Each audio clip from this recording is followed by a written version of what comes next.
Sa tumitinding epekto ko ng climate change, napakahirap talagang tansyahin saan ba ang ligtas na lugar. Kasi itong lugar na to, ang barangay San Carlos Beach sa Talisay, nasa mataas na lugar. So sabihin mo siguro hindi ka abutin dito ng baha. Kahit pa nasa gilid din siya ng Taal Lake.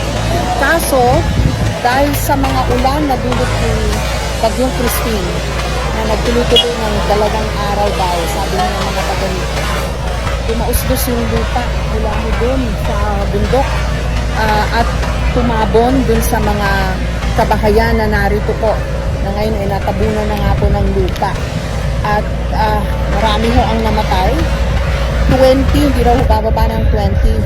Ang napakalungkot ho niyan, 13 sa mga nasawi, mga bata, walang kalaban-laban. Pag titignan mo naman ho, yung bundok o yung gubat ho dito, parang hindi naman ito yung typical na